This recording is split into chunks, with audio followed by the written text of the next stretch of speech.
So all right. So morning, Richard. This is part 3 of our regular interviews. Good morning. How are you? Very good, thank you. And you? All good, man. All good here. Very happy to talk to you. So you were in the UK. You were in the United States, and you reached the farm in Wales where they were recording the lamb. And Jill described the situation as a nightmare, right? So feel free to elaborate on that.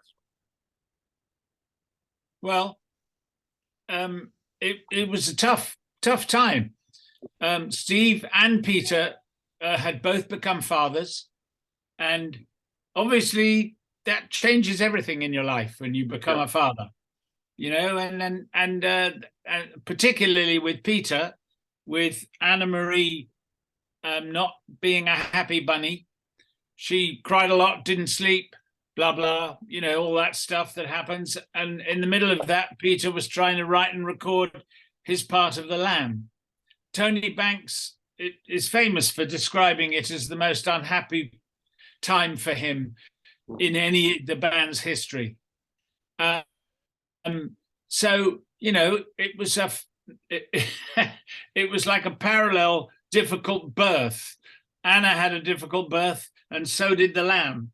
But and we all know that, you know, it turned into a double album. It was late, and they did that thing that nobody should ever do, is go on the road with your adoring fans and play a huge, great, long concept piece, and they haven't ever heard it before because the album wasn't out. Right. But, you know, they got through it. And then in the middle, when they were staying in Cincinnati, or no, where was it? Cleveland. Yeah. That Peter announced that he was going to quit. So then they had to do the whole second half of the tour knowing that. So, you know, so the whole thing was a very mixed business. Excuse me just a moment. No problem. Okay, so let's move on. We will get into a couple of pieces there. So when we talked last time, you mentioned that I think Peter Gabriel's mom ended up calling him, and then because I think she had heard the album and she didn't understand the lyrics, so Peter needed to explain the lyric to her. Yeah, well, she was like everybody else there. No, nobody understood the lyrics. Nobody understood. So this, I did a little research, and you know, Peter's unconscious, and probably it's not the easiest thing to grasp insofar in the main character. But what do you take on the New York graffiti artist named Rael that undergo a transformation and blah blah blah? Some people that think that part of the you know, that what he's describing on the lyrics. At the same time, the issues that you mentioned with you know, the relation that Peter had when his parents growing up and so forth. Probably the answer lies in between, right? So it's not that easy to understand that kind of stuff. The lyrics are very powerful. Are not that easy to understand, actually. No, I think they're fantastic, and they've stood the test of time. And you know, obviously, there's been a lot of analysis over the years, but you know, you can take that as you want. But the music, for the most part, I think is absolutely sensational. Absolutely. Yeah. Absolutely. Yeah. So you want to move on to Peter's solo career? Yeah. Let's go there. Right. So two more questions about that. When the mixing, during the mixing session at Island Studios, Brian Eno got involved as well, right? I believe so. I wasn't around. You know, I quit the band by then, so I don't know really about the day-to-day details of all of that. But yes, I do. I believe that's when Peter and Brian formed an association. In fact, Peter's working with Brian with his absolutely brand new current material. New song being released every full moon through the year. Yep. Perfect. So before, the last question here, before finishing the American tour, he left in the middle of the tour, Cleveland. Of course, those people are professionals, so they needed to stay for the second leg of the tour. And of course, it's uncomfortable, but Peter already had made his decision, right? And you knew obviously that was happening, and probably you were not comfortable. And then the last gig Peter did with the band was at Pesacon in France, right? Besançon, yeah. Besançon, right? Yeah. Okay.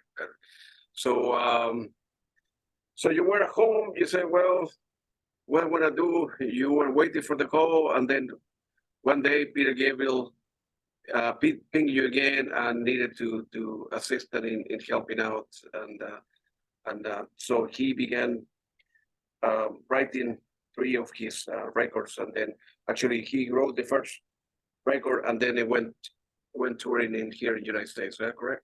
Well, it was recorded in Toronto. In Toronto, right? With Bob Ezrin. Yeah. And in fact, that came about because sometime before, Genesis had opened for Lou Reed at the Massey Hall in Toronto. And Bob was Lou Reed's producer, amongst others, Alice Cooper, etc. And he was there and saw the show and was very impressed with Peter and his presence on stage. And so when it came time to choose a producer, Peter was very keen to move away completely from the Genesis sound and, that whole. So that's why he chose a North American producer. And he allowed Bob to choose all the musicians except Robert Fripp and Larry Fast. Those are the 2 who Peter chose. Yeah. So the core of the band were Alice Cooper's backing band, and the Steve Hunter was the guitarist, who famously played the acoustic guitar on the opening of Salisbury Hill. A lot of people don't remember that. Steve Hunter's still around, but he's got very bad eyesight. I think he's almost blind. Wow. I met him with Tony Levin backstage at King Crimson when King Crimson did their 50th anniversary concert at the Albert Hall. But it was great to see him again. I mean, he was always an incredibly funny guy, really keeping us laughing on the road when we toured that first album. Alan Schwartzberg was the drummer, and Bob Ezrin was short of a bass player. So he said, being the drummer, he said to Alan, "Who would you recommend to play bass?" And gladly, Alan said, "Oh, you should get Tony Levin." So that's how Tony Levin came in on the scene. And of course, he's been with Peter ever since and still is. Yeah. And in fact, in a couple of months, Tony's coming over to start rehearsing for the European Gabriel tour coming up this summer, talking about 2023. And at last, I'm going to get a chance to bring Tony onto my radio show. Good for you, man. I do a radio show every Tuesday from 6 till 8 UK time. So Eastern time, that's 1 o'clock, 1 till 3. Correct. And maybe you can put a link up, but it's just radiorichpickings.co.uk. And then people can listen. Okay. And then I podcast it. So if people want to hook up, the best thing to do is to use Facebook, search for Radio Rich Pickings, like the page, and then they'll get the updates. Tomorrow, the show, not surprisingly, is celebrating the life and music of Burt Bacharach. As we know, Burt Bacharach died last week, aged 94. Correct. And his body of work is totally mind-blowing, and the people he worked with. So that's what tomorrow's show is going to be about. All right. So I'm in the middle of preparing that now. Yeah. Before I forget, today this program is dedicated to Peter Gabriel. Today's his birthday, right? It's 72 or 73, right? So 73. 73. Yeah. Quick question: what do you make about the lyrics of climbing up the Salisbury Hill? Feel free to elaborate if you have any thought on the Salisbury Hill in general. I think it's been I have read several articles that have been a little mystic, if you will. I don't know how to put it in English, but yeah, well, that's a good enough word. Yeah. I don't know what. I've always assumed that in one way or another, it was basically about him leaving Genesis, because he had just left Genesis. That was obviously a major event. It had been the total focus of his life for, God knows, 10 years. Yeah. And he'd taken that big step. He'd gone down to, he by now had 2 girls, 2 children. Melanie was born. Melanie's still singing with him now, on his new work. He went running as he used to do on Salisbury Hill. Salisbury Hill is a Neolithic hill fort above Bath. You see it everywhere from Bath. And he used to go running up there. It was near where he lived. And he had some kind of vision. And it seemed to be, the way I interpret it, is that he is the vision affirmed his decision to leave Genesis, get right out of the machinery and plough his own furrow, which of course it's what he has done magnificently. That's right. Yeah. That's how I interpret it. Yeah. I think you didn't become involved with Peter again until the album was recorded, right? Of course, no. you stay in touch because you were friends, right? So you. Well, he went on the road first in America, which I wasn't involved in, and then they were planning the European tour, and the road manager, I believe, that had done America was busy with other work, and we were talking, and I said, I'd love to come out with you. And he said that would be great. So I then road managed the European leg of that first tour for the album that became known as Car. Yeah. And because, as we all know, Peter Gabriel called his first 4 albums Peter Gabriel. Not 1, 2, 3, or 4, drive the record company bonkers. So because of the pictures that Storm Thorgerson took for the covers of the album, it became known as Car, then Scratches, and then Melt, which was when they took a Polaroid, the old-fashioned Polaroid picture. And if you took a Polaroid picture, and while it was developing, you rubbed it with a coin or a guitar plectrum, you could make it, like that. So that's what that's about. And then there was Security. And then, of course, he was persuaded to call it something else. So he chose the shortest possible title you can have. And they've always been really short. And it was So. And another big change was that he got Robert Mapplethorpe to photograph him. And that was the image on the sleeve. And because So contained Sledgehammer and several other absolutely classic songs, it was a huge hit, and that changed everything. But we're jumping forward here. Yeah, I know. So with terms of the record label, of course, the first 3 albums, they have a title, it would have been so easy to call it, like you say, Peter Gabriel 1, then 2, and then 3, but they end up being called Scar, Scratches, and Melt. How was he able to get away from the record label point of view? How? Oh, because he's very stubborn. Yeah, I know.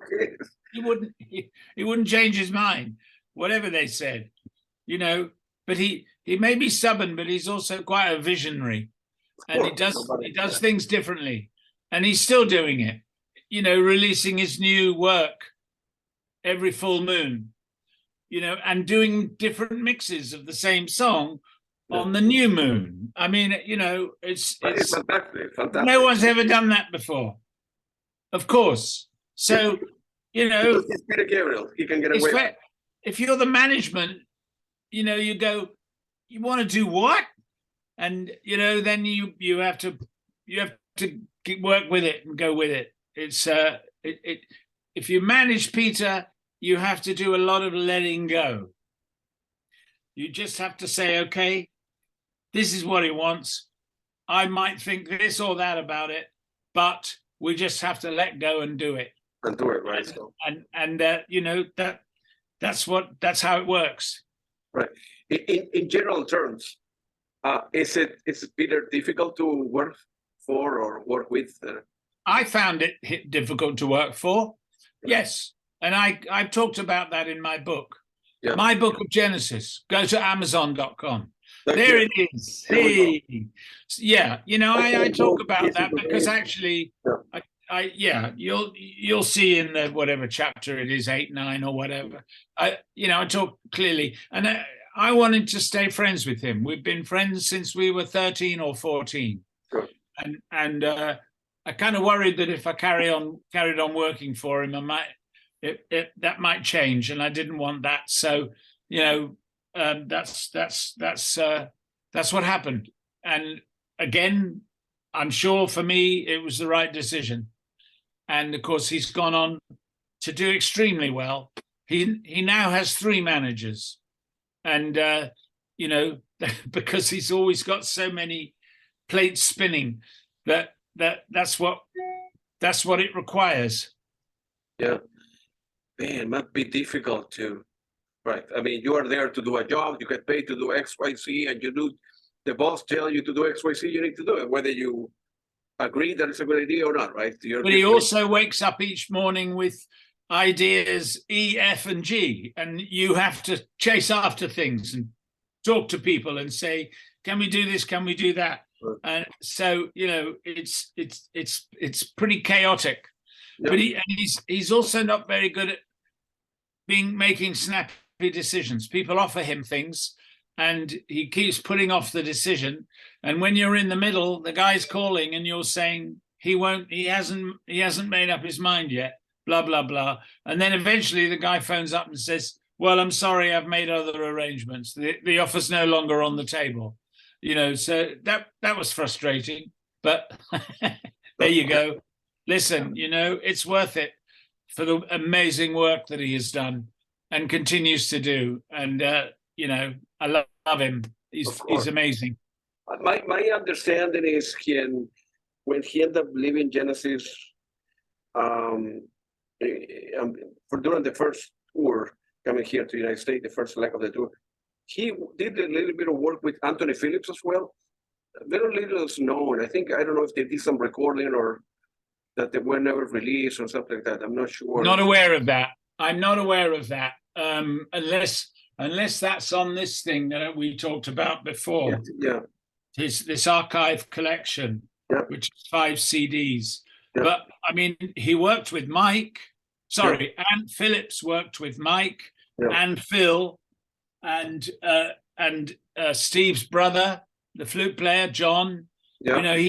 So Ant stayed very much in the larger family, but I don't remember anything going on between Peter and Ant, but that doesn't mean it didn't happen. I don't know. Yeah.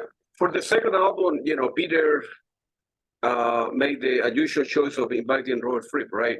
Robert Fripp became the producer, right? What's your opinion? That's the time I was most involved with him. Yeah. I got involved with him for the European leg of the car tour, and then he started working on what became Scratches, and essentially I coordinated the whole thing right through, from writing, recording, bringing in Robert Fripp. We all went to live in Holland.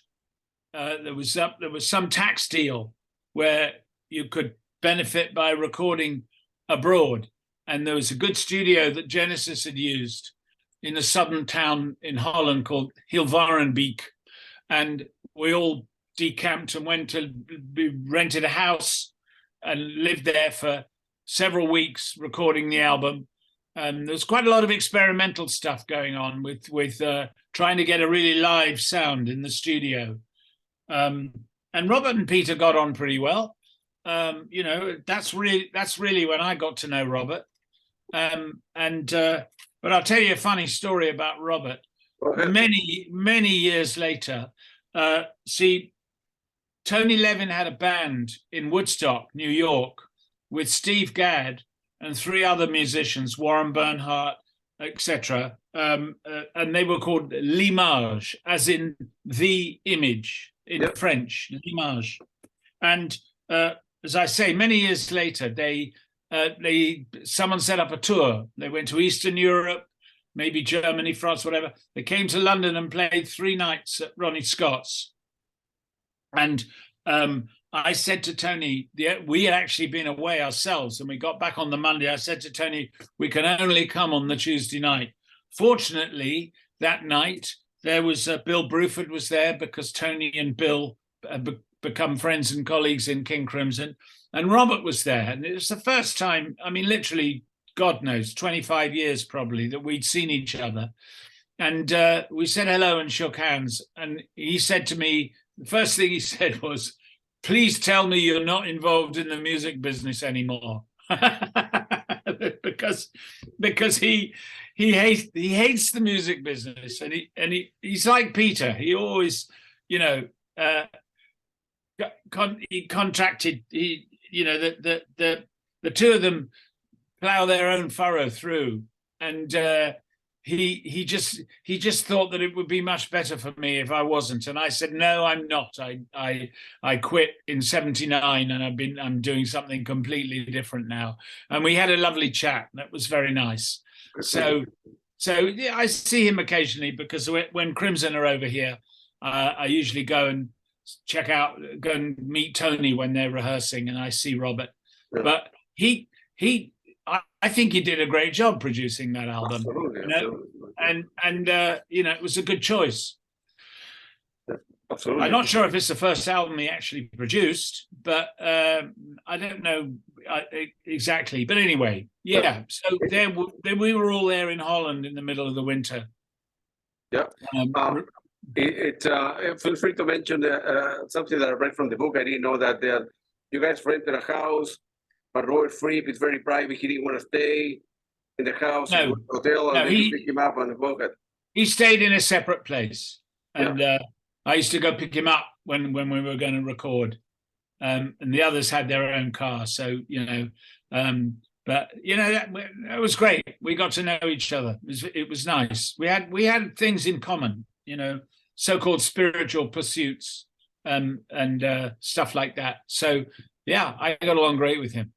Yeah, and you mentioned in the book that one morning you went to pick him up at the hotel, and he said he wasn't ready, but come up and he did a mini concert for you of 10 minutes playing the guitar. Just me. I sat in his hotel room and he just played. Yeah, I'm not ready yet, but feel free. Because he plays all the time. He practices all the time, yeah. and he still does. It still does, right? Yeah. And you see it in the movie, the King Crimson documentary, In the Court of the Crimson King. If any you guys get a chance to see it, you can watch it online. You can subscribe. Just look it up and follow the links, and it's really well worth seeing if you're into any of this stuff. It's a fantastic film. Yeah, I did a couple of times, and also I bought the DVD and Blu-ray and all this stuff. It's amazing the amount of work that Robert Fripp and King Crimson and all the people that are involved with King Crimson have done over the years, and still keep on going, you know. The thing that was most moving to me was that he managed to, the filmmaker, Toby, managed to get an interview with Ian MacDonald, who was just a giant on that first album. And it really did break Robert's heart when he left.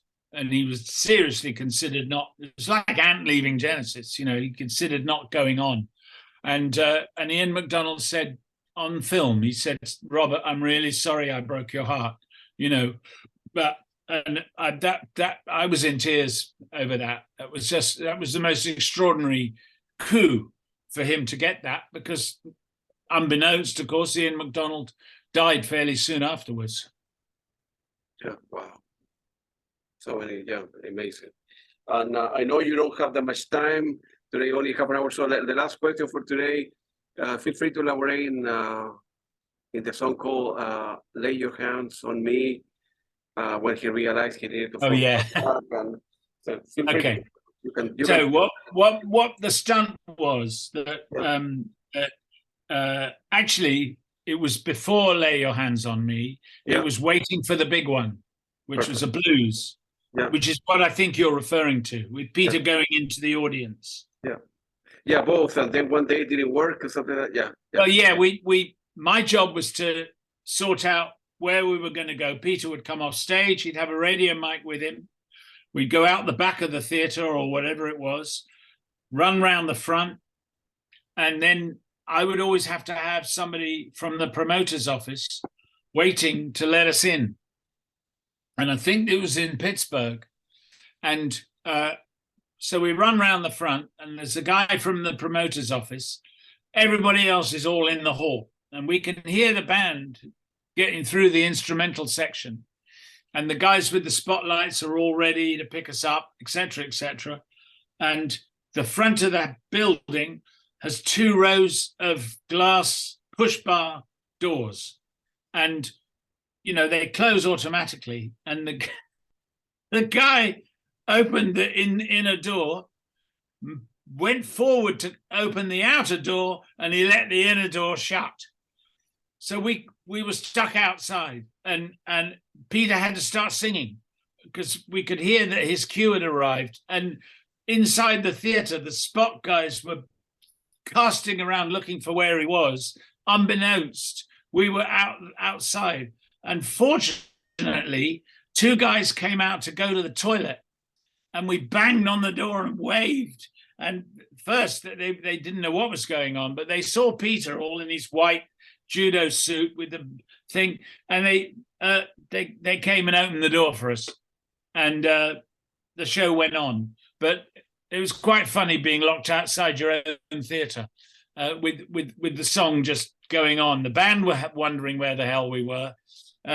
So, you know, that's the kind of stuff that happens on the road. No, that's part of the business, man.